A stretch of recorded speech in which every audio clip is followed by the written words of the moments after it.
Hey guys, today we're going to be looking at the notes on the Rio de la Plata. So this is going to be 10.3. So that's what you need to have open and ready to work with today. So we've been looking at South America, talking about the various regions. We've looked at Colombia, Venezuela. So these were Caribbean nations with because coastlines on the Caribbean Sea. We've looked at these countries in the Guyana Highlands, and then in our last set of slides, we looked at some of these Andes countries: Ecuador, Peru, Bolivia, Chile. Now, what we're doing is we're looking at this region here that's called the Rio de la Plata. It's named for this river that separates Uruguay from Argentina, but it's also an estuary. Remember what an estuary is? An estuary is where an ocean current meets a river. You may recall that we learned about one in North America. Does anybody recall what the largest estuary in North America is?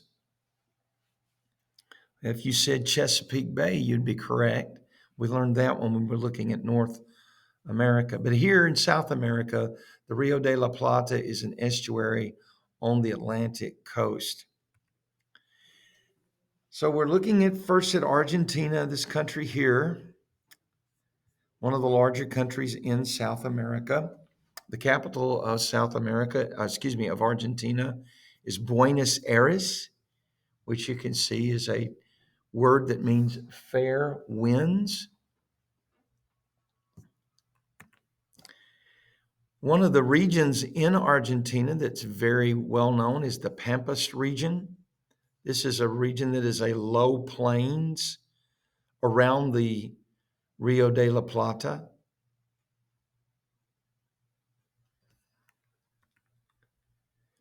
It is here where most of Argentina's people live, and there is a lot of industry, especially along the river, and agriculture in this region.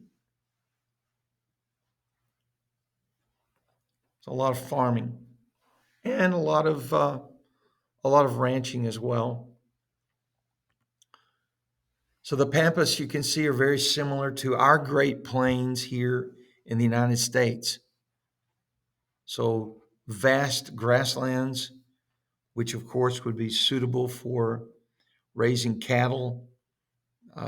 When I was first trip I ever took to India, of course, when you go to India, you don't expect you're going to get any beef. I was told that. I was told when I go to India, get ready to eat a lot of chicken and a lot of goat. Actually ate goat in India, but didn't expect to get any beef. And I was visiting a school in India, and to my great surprise, it was a school run by Americans, and they had imported beef from Argentina.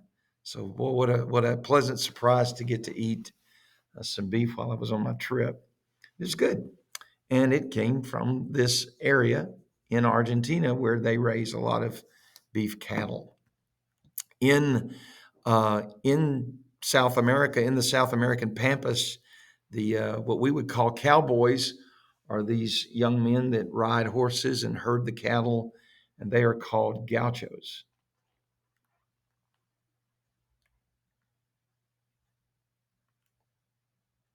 Okay, we move on then. The Andes mountain system, again, is a part of the Argentine landscape. We've been talking about the Andes over the last couple of days. And in Argentina, this is where the Andes reach their highest peaks. So you have 9 of the Western Hemisphere's 10 tallest peaks in the country of Argentina. That gives you an idea then of just how tall these particular mountain peaks are.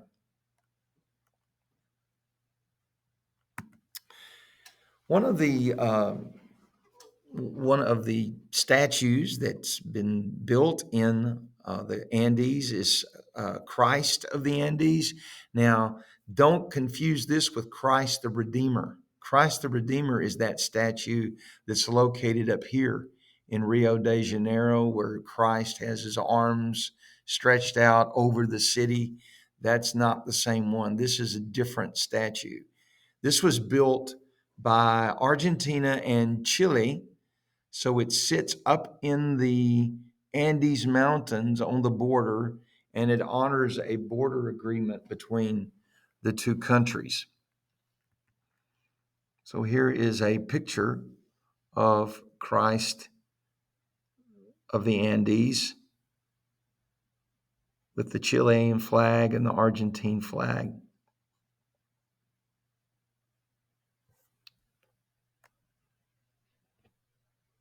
Okay. All right. When we talk about Argentina, sometimes we bring up a discussion about this man. This is Magellan, who was a Portuguese sailor who located a passageway through the southern tip of South Africa. And of course, we call it the Strait of Magellan, named for him. Magellan is also the one who is attributed with circumnavigating the globe. And that would mean that he started in Portugal and he would have sailed all the way around the world. Well, Magellan actually didn't make it all the way around the world, although he's given credit for it. But the fleet of ships that he captained, one of those ships did make it all the way around the world on its journey. So we're going to watch this video that gives us some of the details of this historic voyage.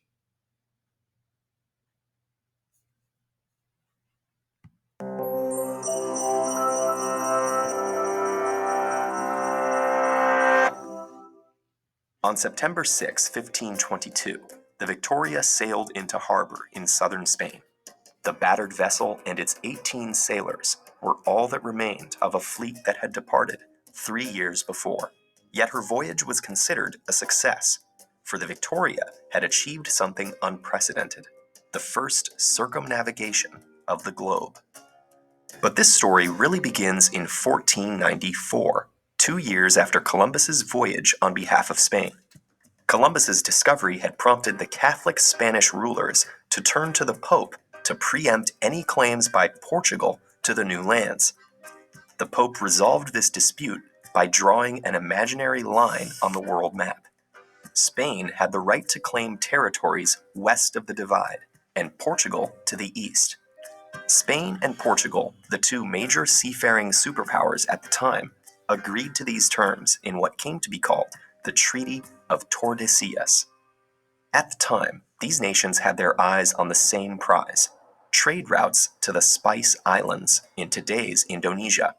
The spices found there, which were used as seasonings, food preservatives, and aphrodisiacs, were worth many times their weight in gold. But because of Portugal's control over eastern sea routes, Spain's only viable option was to sail west. So when a Portuguese defector named Ferdinand Magellan claimed that a westward route to the Spice Islands existed, King Charles made him captain of a Spanish armada and gave him all the resources he would need. Along with a share in the voyage's profits, he granted Magellan 5 ships and about 260 men. The crew included a young slave named Enrique, captured by Magellan on a previous journey to Malacca, and Antonio Pigafetta, a Venetian nobleman seeking adventure. On September 20th, 1519, the fleet weighed anchor and headed southwest. After making landfall in what is now Brazil, it proceeded along the coast, exploring any waterway leading inland. They were looking for the fabled passage linking east and west.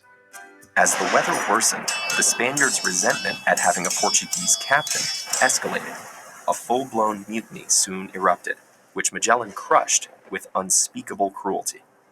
But his problems were only just beginning. During a reconnaissance mission, the Santiago was wrecked by a storm. Then, while exploring a narrow waterway, the captain of the San Antonio took the first opportunity to slip away and sail back home.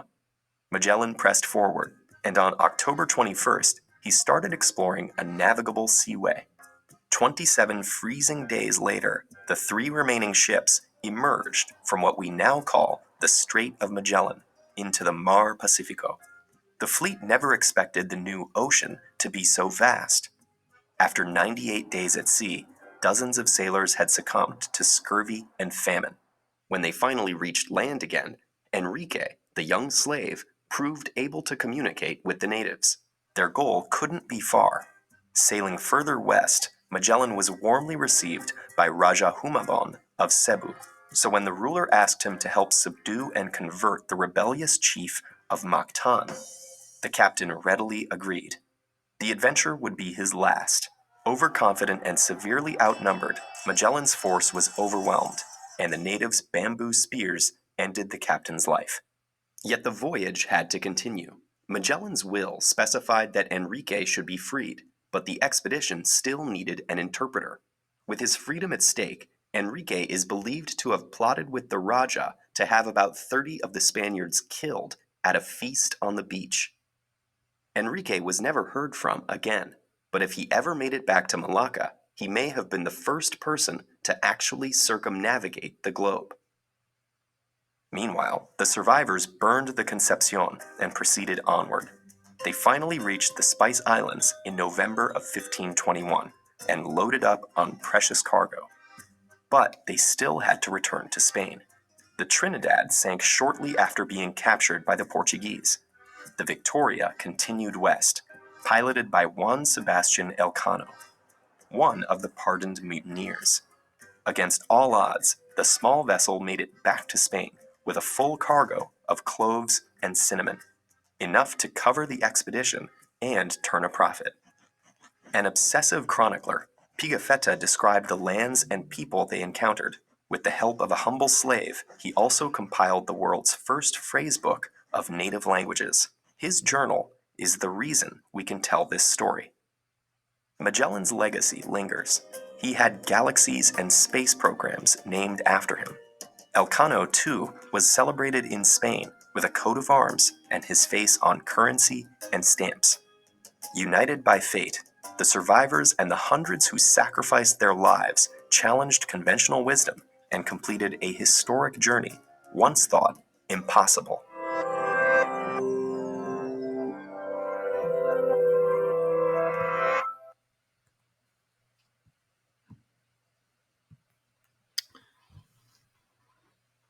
Okay, so you can see here, this is a map that features the Strait of Magellan. And this is the route that Magellan took.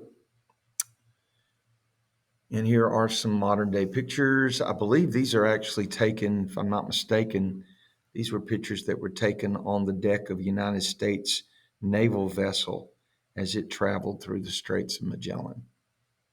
It's very cold, as you can imagine. It's far south, almost, well, way out of the tropics and way down into the temperate zone of in the southern hemisphere. All right, we'll move on then. The Patagonia. I know when you hear Patagonia, some of you think of a line of clothing, but it's actually, first of all, a term for an area here in southern Argentina. You can see the word Patagonia here. So it's a high plateau that extends into southern Argentina.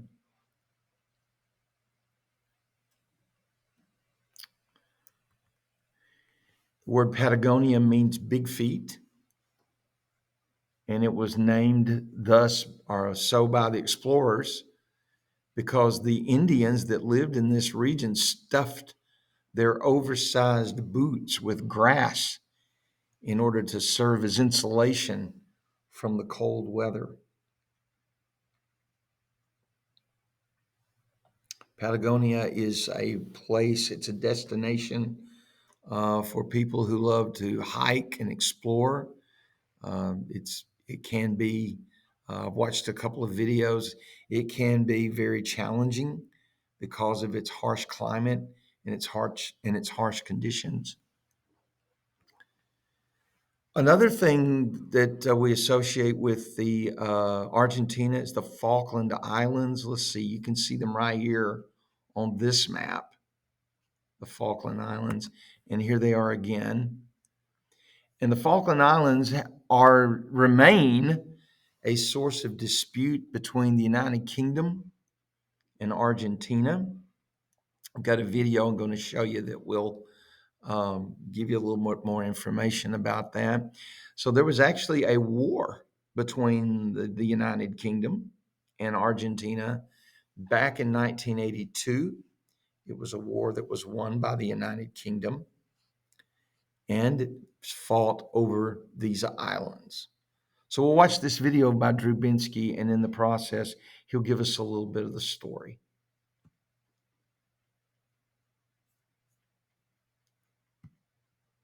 The Falkland Islands, or Islas Malvinas, are an archipelago of 740 islands in the South Atlantic with rugged terrain, cliff-lined coasts, and spectacular wildlife. They are one of the most remote islands in the world, and I've spent the last 3 days here on our Hurtigruten expedition. Up until this morning, I had thought the Falklands were only natural landscapes and wildlife, which, don't get me wrong, there's plenty of stunning beauty here. But after spending all day touring around the main town of Stanley, just walking around Stanley, enjoying the day, I quickly learned that a civilization does exist. Thank you. There are about 2,200 residents in Stanley alone, and roughly 3,300 in the entire country. To me, Stanley feels like a small village in England, even though I'm more than 8,000 miles from the United Kingdom. And that's because the vast majority of Falklanders are descendants of British settlers who first came here in the early 19th century. The currency is the Falkland Island pound, which only works here.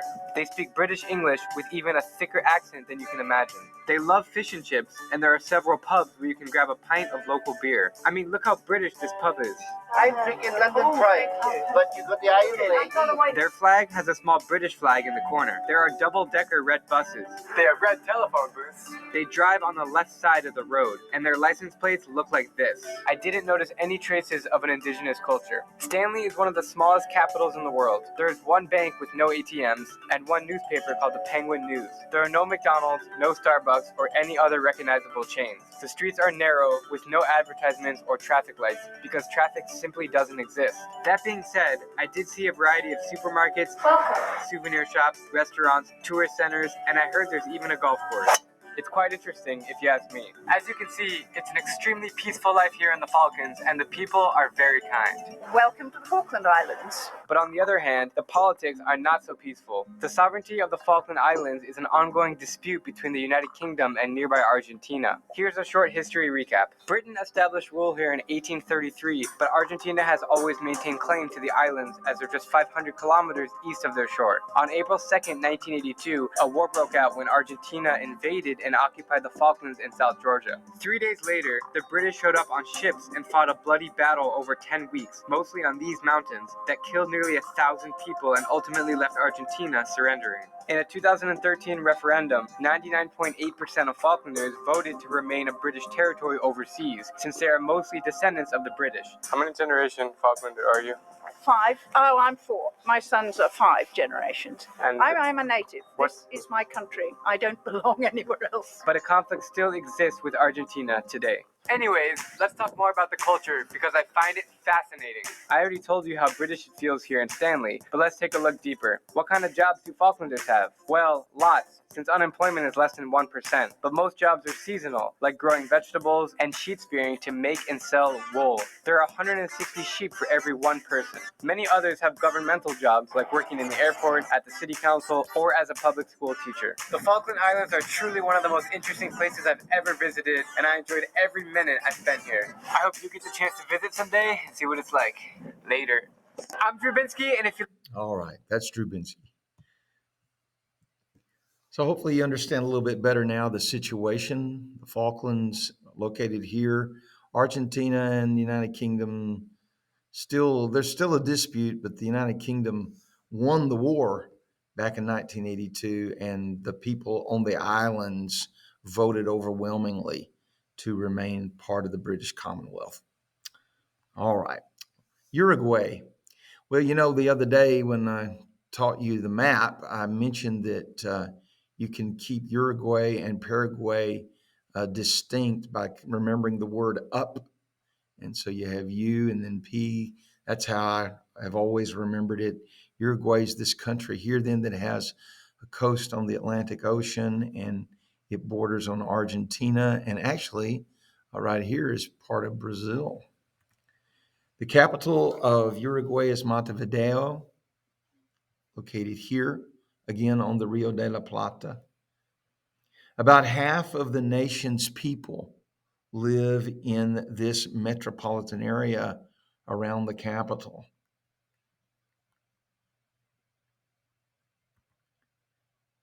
Now, Uruguay's population is composed of primarily European descendants, Spanish and Italian, rather than indigenous peoples. So if you visited Uruguay, it has a distinct European atmosphere to it. Notice Spanish and Italian. When we first started talking about Latin America, we mentioned that in Latin America, people speak languages that derived from the ancient Latin language.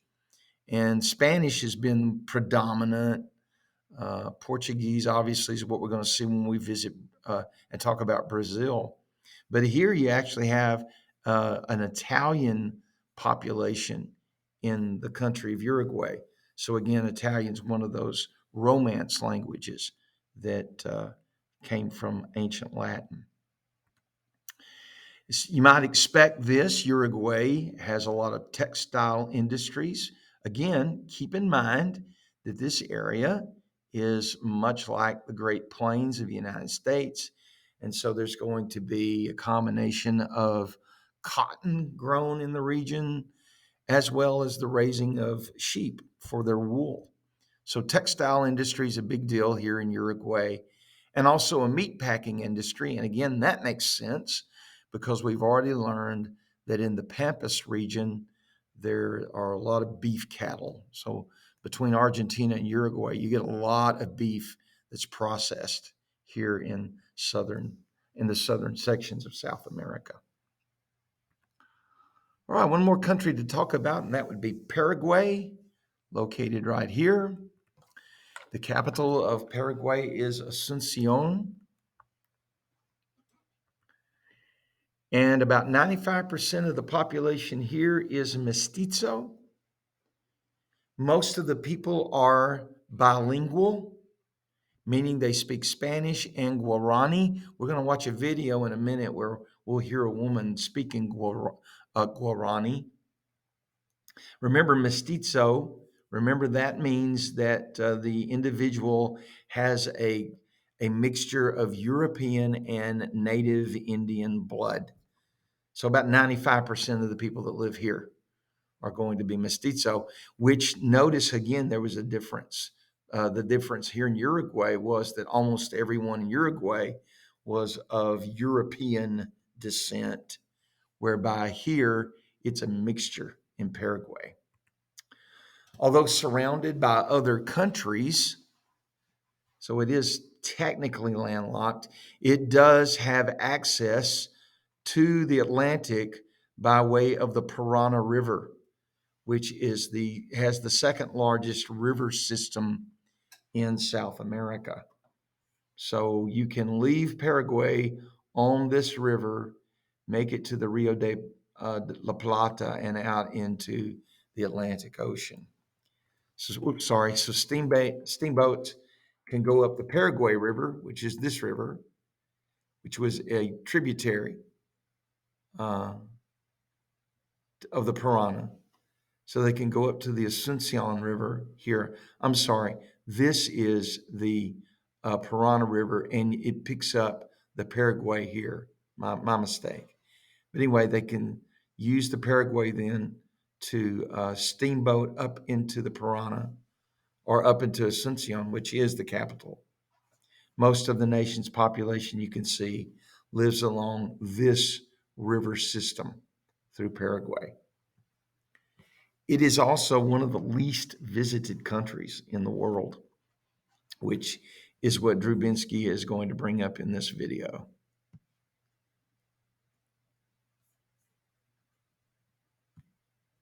What's up, guys? I'm heading to Paraguay right now because I have a few days to kill before a big cruise to Antarctica. If you're like me, then I'm guessing you know nothing about Paraguay other than it being a country. Could you point it out on a map? It's right here in the heart of South America. I had many questions going into this trip, and after spending the last 48 hours in the capital of Asuncion with new Paraguayan friends, I got all the answers and more. Thank you. Paraguay is offbeat, quaint, unique, and a nice change of pace from the recent places I've been. Paraguay is an island surrounded by land. It's very different from all the neighborhoods. I truly enjoyed my time in the country. Got a nice little heart bench. My goal in making this video is to introduce and hopefully spark your interest about this hidden subtropical nation in less than 3 minutes. Here are 8 things I've discovered about Paraguay. 1. It's small and friendly. Paraguay is about the size of California, but has just 1/3 the population of greater Los Angeles. As you might imagine, things move pretty slow here, but everyone I met was friendly and down to earth. 2. It's homogenous. Paraguay is the most homogenous nation in Latin America, with more than 90% of people being mestizos, or indigenous mixed with European blood. 3. It's bilingual. Believe it or not, Spanish is the second language for most people. Their native tongue is called Guarani, which is an onomatopoeic language, meaning many words imitate the natural sounds of animals and the environment. Gracias, amigo. 4. It's struggling. Paraguay has a struggling economy with an unequal distribution of wealth. 80% of all land is held by 2.5% of the population, and 161 people control 90% of the country's wealth. 5. Nature is outstanding. Paraguay is as green and as tropical as it gets. All over the country are rainforests, jungles, and valleys with an abundance of wildlife, lakes, and waterfalls. 6. It's very cheap. Asuncion has been ranked the cheapest city in the world by numerous sources, as their currency is very inflated. As I make this video, $1 equals 5,642 Paraguayan Guarani. But don't get too excited, because the visa on arrival for Americans is a whopping $160, whether you stay for 1 hour or 90 days. 7. There are few tourists. You said earlier it's a tourist site, but I'm the only tourist here. Yes, it's pretty bizarre in a good way. I've never been to a capital city without seeing any tourists. Even my flight to Paraguay had only 9 people on board.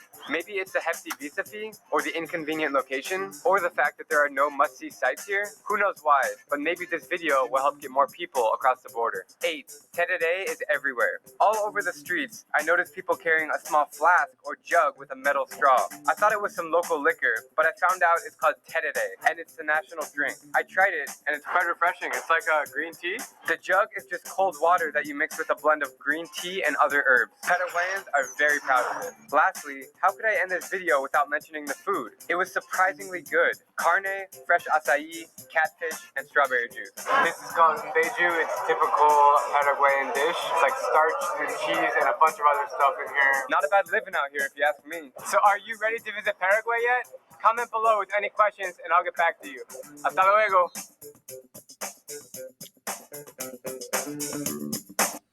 All right. And so that is the end of that set of slides. So again, I appreciate your cooperation with my substitute. So I'm going to turn things over to her, and she will let you know what you can do for the rest of the period. Thanks again for working with her. I appreciate that. We'll see you later.